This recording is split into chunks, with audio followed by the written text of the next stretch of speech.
How's it, friends? I'm Nazubro, and this week has been a bit more of a calmer one in terms of news, at least compared to last week, which was obviously really huge because we finally got the release date for The War Within, as well as the full launch roadmap. Well, not really full, we still don't have pre-patch.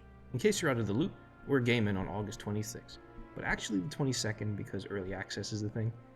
I highly recommend you check out my previous news video for all the details and the breakdown of the roadmap, which should now be linked in that little link thing on the top of the screen, so head on over there if you want all the juicy deets.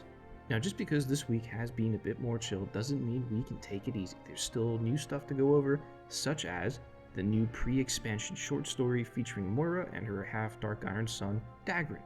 Wowhead got an exclusive interview with Ian and Morgan Day about a few really good topics, a whole slew of new dev notes from the PTR and beta, new UI features, some sales, some extra Boolians, and some early hints of the pre-patch and its release date. Yeah, I know I said it was a bit of a chill week, but everything is a chill week compared to the release date reveal of last week, so let's start diving in, starting with that short story. Alright, short story number 4. The Dwarves in the spotlight this time. Or, in short, Moira is very angry all of the time, and all the other dwarves are all incredibly stupid.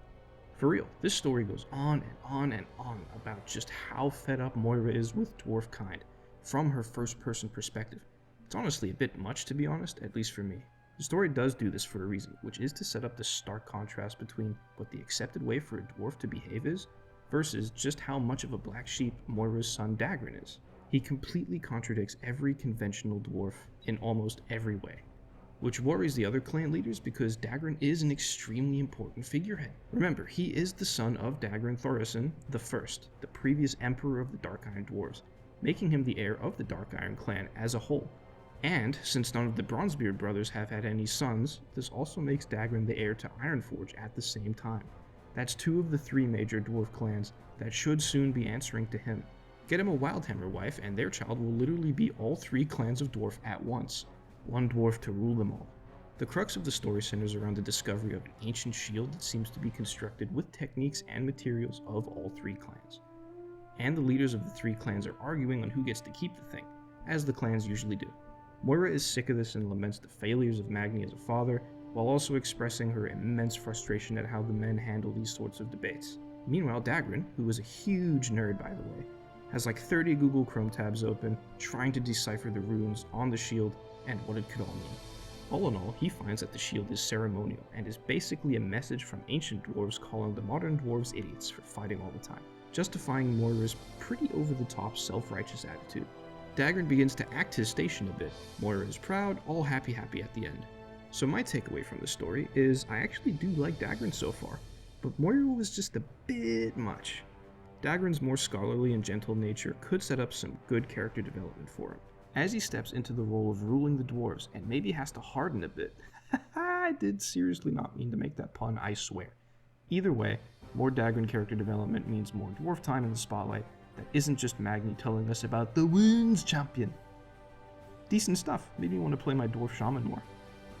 That means we're still missing the Thrall short story and the Faerun one. The Thrall one I expect to be about him and his children and their relationship, while the Faerun one is bound to be interesting no matter what. Looking forward to it. Now if I could scroll down, that'd be awesome. Next up on the agenda, Blizz went a bit wild with the dev notes this week, and I mean wild. First up, they posted this absolutely gargantuan dev notes for the beta that details mostly class changes with some other stuff on the side. For the small stuff, it basically just notes known issues about a pop-up for warbands, as well as some tweaking for cross-realm guilds. Now the meat of this dev post, and by meat I mean basically all of it, is reserved for some class tweaking, hero talent adjustment. There is a lot here, and as I've mentioned before in previous videos of mine, I'm not really an expert when it comes to class performance. Like, I pretty rarely attempt heroic raids ever. So I'll leave a link in the description to these dev notes if you want to peruse them at your leisure and see if your class is so back or if it's just so over. I will say, as an arcane mage main myself, things seem to be good for me. I'll also squeeze in here some nice looking arcane and frost tier set bonus tweaks this week too. I'm looking forward to pre-patch even more. Speaking of the beta, some very nice UI updates are a-brewing. Besides the stuff we already know about, like the spellbook, we do have another hot and fresh UI update.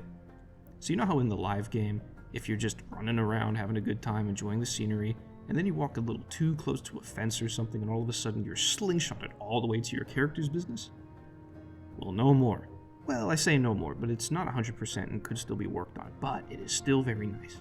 On the beta, a small but very sweet update makes it so that your camera no longer clips all the way to your character when passing objects, and can be set to maintain its distance, which just feels way better to me.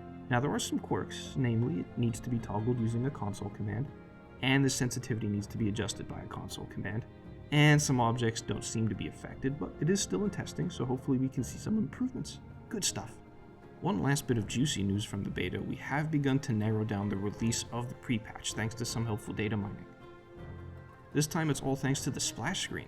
How many times has this happened? Splash screens giving things away, I mean. Anyways, the data mining found the artwork for the splash screen, and the text to go with it. According to this, the Radiant Echoes pre-patch event seems to begin on July 30th. Since this text appears with a splash screen, it implies that the event won't be available from the start of the pre-patch, so I guess it's in stages again? In my previous news video, my original prediction for the pre-patch launch was July 23rd, with the 30th being only a week after. Maybe I was a bit off the mark, unless it's less release in stages and more of just that the event's going to release a week later. Still waiting for an official announcement at the time of making this video, so I guess we'll see. I also wanted to give a mention to the interview Wowhead did with Ian and Morgan Day. They touched on several topics like the controversial private auras and affixes, class topics like the removal of increased melee range and raid buffs, class balance improving visual clarity, swirlies were used as an example, and a brief mention on unobtainable items returning. It's a chunky read and I highly recommend going over to Wowhead since they're the ones who did all the heavy lifting, and read the bits relevant to you. Link in the description, so go give them some love. Alright, so what's the story with the live game? Booleans, that's what. The Mythic Dungeon weekly event is back with the double Boolean reward. So if you're still pushing your item level for some reason, maybe this will be useful to you. I'm using my Booleans to fill out my transmog collections, and I was sure to pick up the Slime Cat from Shadowlands Faded Season because, well, I couldn't be asked to play during the Shadowlands Faded Season. Blizz has also started their summer sale, discounting whole games, but also the cosmetics and services for WoW. So if you've been holding out for one of the ludicrously expensive race changes, then they are still very expensive, but not as bad, I guess. Speaking of services though, Blizz announced that they will be retiring the Guild, Realm, and Faction transfer services by July 22nd. This makes sense since, in the War Within, guilds will be cross-faction and cross-realm, so this service won't really be needed anymore. That July 22nd date is also pretty suspiciously close to the prediction I made about pre-patch launching on the 23rd. Gives me a big think. It's pretty much all the news covered that I thought was notable. So what have I been doing in WoW this week? Haha! Listen, I play video games. That's games plural. So not just WoW. And well, you know, Shadow of the Erdtree launched this week, so I've been sinking my teeth into that. It's not often that something as universally good as Elden Ring comes along, and I was excited for this DLC drop.